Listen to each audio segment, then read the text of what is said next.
Hi, this is Scott from Scott Shot Media. Today is Monday, December 7th, and this is what is happening on the mountain. 8 CalTrans projects affecting your commute today. I have 5 of them listed. 3 of them are overlapping. They're in similar areas, different projects, similar areas. If you stick around, I'll explain those when we go into greater detail. We have a red flag warning in effect until 10 p.m. tomorrow night, and a high wind warning from 6 p.m. tonight till 12 p.m. tomorrow afternoon for gusty winds, low humidity, and potential for new fire start and spread. There are no fires burning on the mountain, and everything's looking good right now, but we will be under an elevated and moderate fire risk for the next 7 days due to this wind pattern that hopefully we'll see an end to maybe by next week. We'll see. We're expecting maybe a low pressure system, a cold front to drop down from the north and giving us our next possible chance of some winter weather. 6 crimes were reported on the mountain over the weekend. There are also 6 Southern California power outages going on right now, affecting about 246 customers, along with the Santa Ana wind event that we are expecting this afternoon through tomorrow. There is also the potential for public safety power shutoffs. We were spared the last couple of Santa Ana events, but we should always be prepared just in case. And lastly, maybe the most significant news over the weekend was 66 new cases of COVID reported over the weekend, which is a huge jump from our normal. So that's all that I have in a brief nutshell. If you'd like to stick around, we'll go into greater details, starting with traffic. There are 8 different CalTrans projects in 5 areas going on today.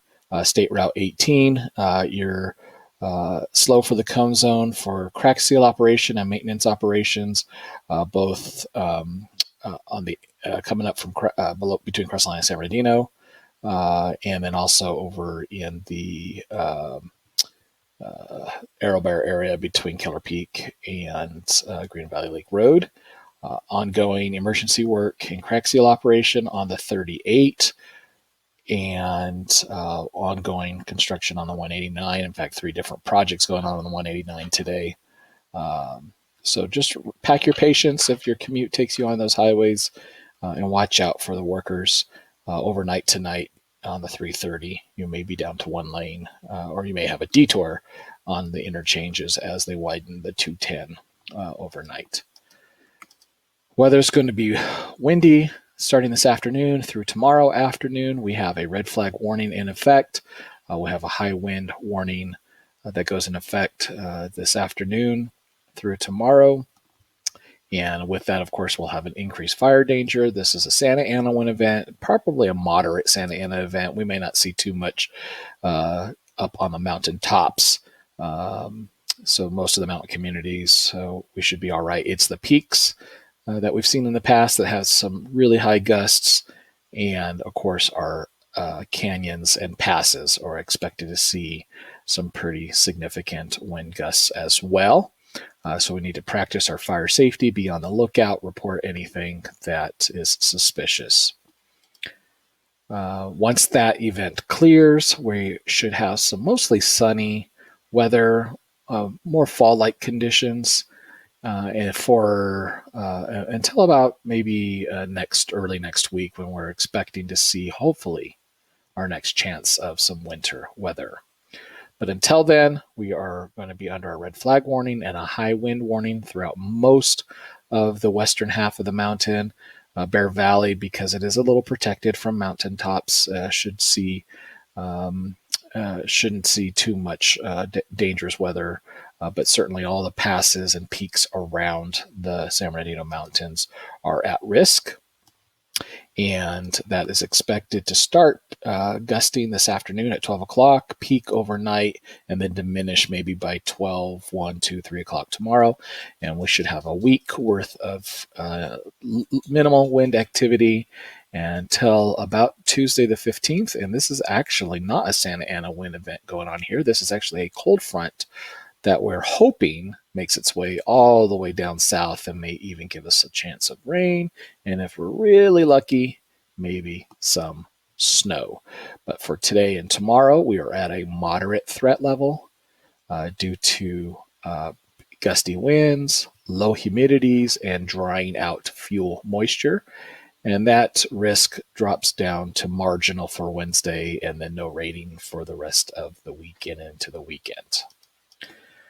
No fires reported on the mountain. We had a pretty mild weekend when it came to fire activity, just some false alarms, but the forest is still under extreme fire danger, and that should last and through the end of the month.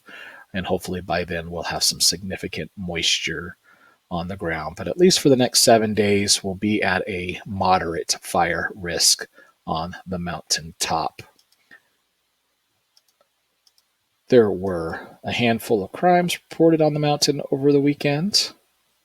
I've posted this separately if you'd like to look and see if you're in any of these neighborhoods in Valley of Enchantment or Crestline or over in Big Bear Lake, where we had a handful of incidents over the weekend. Currently, there are 6 power outages, mostly in the Crestline area. Valley of Enchantment, Crestline, Lake Gregory, and then 3 over here, what we're calling the Arrowhead Highlands, right off of 189 between North Road and Twin Peaks. So most of the power should be returned no later than 4 o'clock today. This has nothing to do with the wind. This is just ongoing infrastructure improvements, mostly pole upgrades and some other equipment upgrades. And so just to get ready for the winter and to help improve our fire safety on the mountain. We are at risk of power shutoffs from Edison when the wind does get here this afternoon, and especially overnight. They'll have crews in the area monitoring along the rim between Crestline and Running Springs, and of course up to 38 into Big Bear Lake, where we have seen some of the more significant gusts. Of course, right here down on the 18th, on the 18 is where we've seen at Marshall Peak. We've seen some of the strongest gusts in Southern California the last 2 wind events, and that should, there's no reason to believe that we won't see a good gust or 2 over there overnight tonight and early morning tomorrow. So be careful as you drive up and down the 38. Be careful as you drive up and down the 18 for those side gusts as you go up and down through the canyon. Lastly, our COVID-19 updates. We had a huge jump over the weekend of 66 new cases. It's too early to report today's cases, but you can see on hospital census, we have far exceeded our summer surge of where we were at when our hospitals were being maxed out. We are far past that right now, and these are hospital admissions. And this is post-Thanksgiving admissions. What we typically see is a week after exposure, we see hospitalizations, and maybe a week after that, we see ICU transfers. And so you can see our ICU inpatient is more just starting to go above where we peaked at during the summer. You can see the peak in the summer was a week or 2 after the hospital admissions. And so we'll expect to see this number go up for the next week or 2. And then, of course, one of the more troubling numbers is our ventilator usage. And again, we've already exceeded where we peaked during the summer, and we're still on our way up because we know our ventilator usage will peak a week after our ICU admissions peaks. So we're still on uptrend on both of those numbers, ICU as well as ventilator usage. Even if you don't get COVID, the problem with that is for other people who are sick or injured and need ICU space and ventilators, they start becoming scarce when we see these surges. Some statistics over the last 3 days, Friday, Saturday, Sunday, Angeles Oaks remains at a 7 with a minimal risk tier on the state's 4-tier risk matrix. 7-day average trailing 7 days. Here's new. AeroBear has been on the county's list since the beginning, but it's always been a 0. And over the weekend, AeroBear is reporting the first 2 cases with a minimal risk of 2. Big Bear City, 16 new cases. Big Bear Lake, 9. Blue Jay, 2 new cases. Crestline, 10 new cases. 13 new cases in Lake Arrowhead, 6 new cases in Running Springs, and 4 new cases each in Sugarloaf and in Twin Peaks. So we're at a widespread risk according to the state's 4-tier system in both the Bear Valley communities and the Rim communities. We are at a 44, highest number we've seen, 44 cases per 100,000 on the mountain as a daily, and this is as of yesterday, daily risk matrix. The highest we've seen in the county so far, we're up to 130 cases per 100,000, and the highest we've seen in California, 72.7. The rest of the country dipped just a little bit down to 53.2 cases per 100,000, and the rest of the world dipped a little bit down to a 7.0. So we have a lot to do. We don't expect to see a lockdown. Just started at midnight last night. I'm sure you've seen it all over the news, but basically restaurants have closed. It's takeout and delivery only. Haircut, beauty salons, nail salons all closed. And most of the retail stores are restricted to 20% capacity. So if we want to see this stuff go back, we need to practice our protocols. We need to wear our face coverings, maintain social distancing. And the good news is we believe the vaccinations are on their way, and there is a chance that maybe some of our emergency responders and healthcare workers will see a vaccination before the end of the year here on the mountain. But we'll keep you updated on that as well.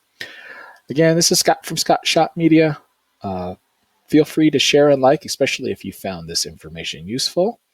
The more you share, the more you like, the better it is for me, at least for my ego. And email me if you got any questions, comments, scott@scottshotmedia.com. Give me a text message or just follow along on what is happening on the mountain or other social media channels for late breaking news. Have a wonderful day, and we will talk to you tomorrow.